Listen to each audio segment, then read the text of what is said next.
Assalamualaikum warahmatullahi wabarakatuh. Salam sobat hobi bola. Hari ini Senin tanggal 11 November 2024, tepatnya H-4 menuju laga Timnas Indonesia akan menjamu Jepang di Stadion Gelora Bung Karno yang akan digelar pada tanggal 15 November hari Jumat mendatang.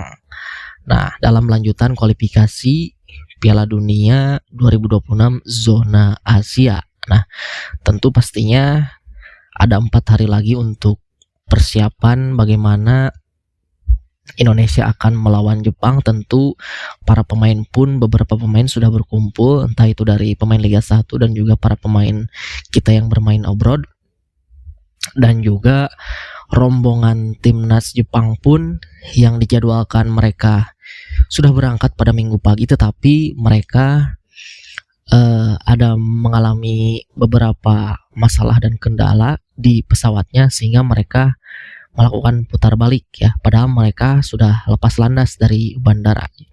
Jadi mereka, rombongan timnas Jepang ini berangkat hari Minggu pagi waktu Jepang dan dijadwalkan tiba di Indonesia itu pada hari Minggu siang waktu Indonesia Barat, tetapi karena pesawatnya mengalami masalah sehingga rombongan dari timnas Jepang ini putar balik.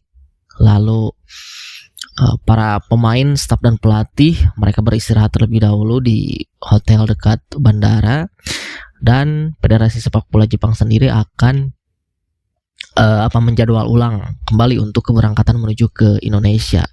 Mereka dijadwalkan berangkat Minggu malam dan mungkin akan sampai pada Senin dini hari tadi, mungkin sudah sampai ya, tiba di Indonesia. Jadi mudah-mudahan kita doakan semoga rombongan dari timnas Jepang ini menuju Indonesia tidak ada kendala sedikit pun dan berjalan lancar ya. Tapi sepertinya mereka sudah sampai ke Indonesia tadi dini hari ya. Nah, selain dari itu tentu kita ada kabar yang mungkin ini membuat kita good news ya. Kabar membuat para fans timnas Indonesia, tentunya saya pun juga sebagai fans timnas Indonesia merasa ya bisa dikatakan senang juga, karena memang kita ada 2 kabar baik, yaitu di hari Minggu kemarin sudah beredar kabar di beberapa media sosial, terutama di Instagram. Ada media-media yang mengatakan bahwa Kevin Dix ini sudah available atau sudah bisa bermain untuk timnas Indonesia melawan Jepang. Nah, ini tentu juga kita masih menunggu ya, walaupun memang sudah banyak sekali akun-akun media sosial Instagram, akun-akun sepak bola, akun-akun berita bola yang mengabarkan bahwa Kevin Dix ini sudah bisa bermain untuk timnas Indonesia, tapi kita masih nunggu nih kabar dari sumbernya yang jelas gitu, terutama dari pihak timnasnya ataupun dari pihak federasi PSSI itu sendiri. Dan memang saya kemarin sempat menonton siaran langsungnya salah satu jurnalis, yaitu sebagai YouTuber juga, dia adalah Bung Harpa, dan ditanya tuh oleh netizen di saat live bagaimana kabar mengenai atau info mengenai dari Kevin Dix ini, apakah benar memang sudah bermain. Dan Bung Harpa ini juga bukan punya koneksi juga kepada orang-orang dari PSSI, dia mengatakan langsung, menanyakan langsung bahwa jawabannya kita harus menunggu nanti Ketua Umum PSSI sendiri yang akan mengumumkan. Nah, berarti kita akan tunggu nantinya. Kalau misalkan memang betul Kevin Dix ini bisa bermain untuk timnas Jepang, tentu ini adalah suatu yang sangat, tambahan yang sangat dibutuhkan untuk timnas Indonesia, terutama di lini belakang ya.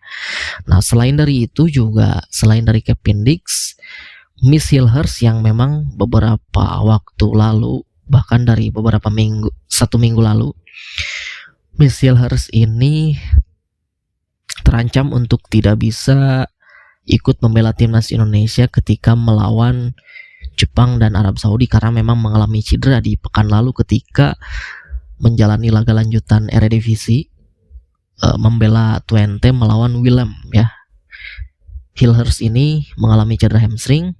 Dia bermain selama 45 menit. Di 45 menit kedua dia digantikan, dan bahkan ketika di pertengahan pekan kemarin di Europa League melawan Nice dia tidak dimainkan ya, ataupun mungkin dia tidak dibawa gitu.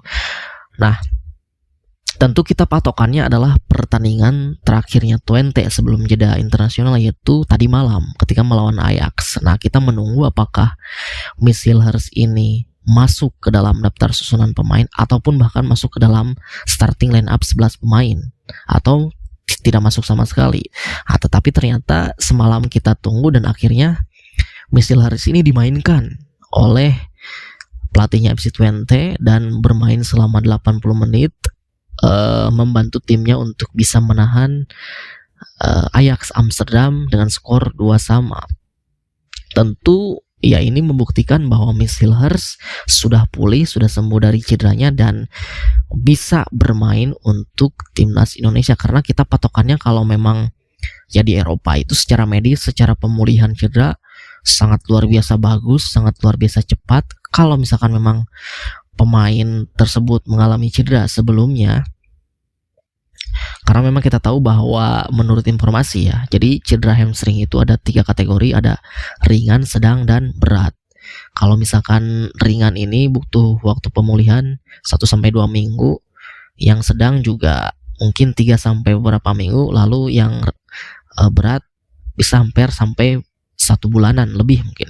Nah, ternyata pada tadi malam Missilhurst dimainkan, ya tentu ya kita pastikan bahwa Missilhurst ini sudah pulih, sudah sembuh.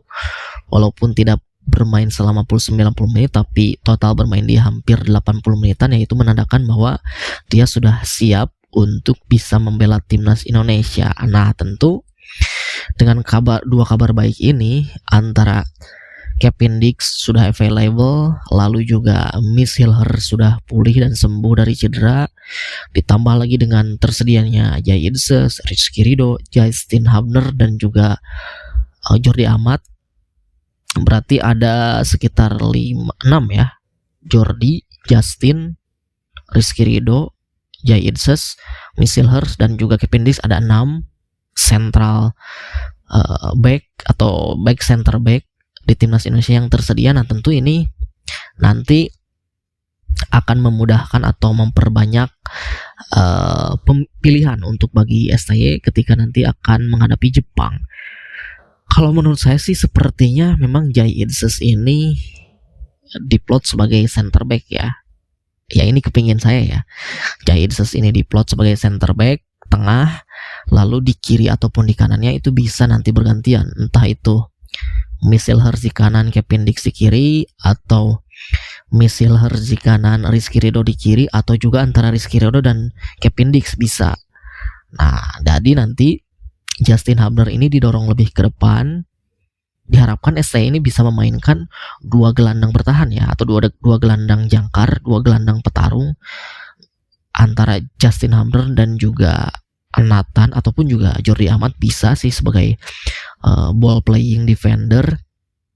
Jadi nanti menempatkan Tom Haye ini lebih ke depan, lebih ke attacking midfield, karena kita harus menumpuk pemain gelandang di tengah ini ya minimal 3 gitu, karena kita tahu bahwa gelandang dari timnas Jepang ya sudah tidak diragukan lagi ya, mereka sudah level Eropa.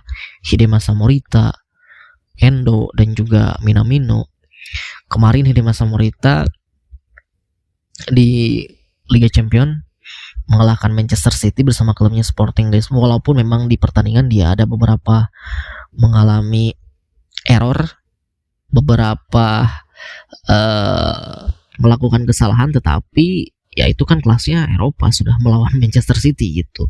Maka dari itu kita nanti ketika melawan Jepang, ST ini diharapkan menurunkan 3 gelandang, 2 gelandang petarung dan satunya gelandang untuk berkreasi lebih ke depan gitu.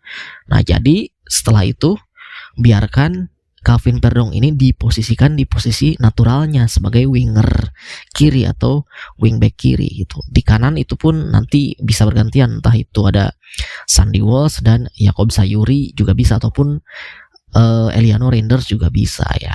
Nanti di depan banyak juga pilihan, ada pastinya Orat Mangun, dan strike itu pun juga Marcelino juga bisa. Begitupun juga dengan Ramadan Sananta dan Hoki Caraka juga bisa ya, seperti itu. Tetapi ya balik lagi, semua itu keputusan Sintayong, tapi kita harapkan jangan sampai Sintayong ini melakukan eksperimen yang tidak penting, di mana di laga ini kita benar-benar sangat butuh ya, diharapkan kalau bisa tidak kalah gitu ya, seperti itu, minimal meraih hasil imbang ya. Itu saja dari saya, terima kasih, sampai jumpa lagi di video selanjutnya.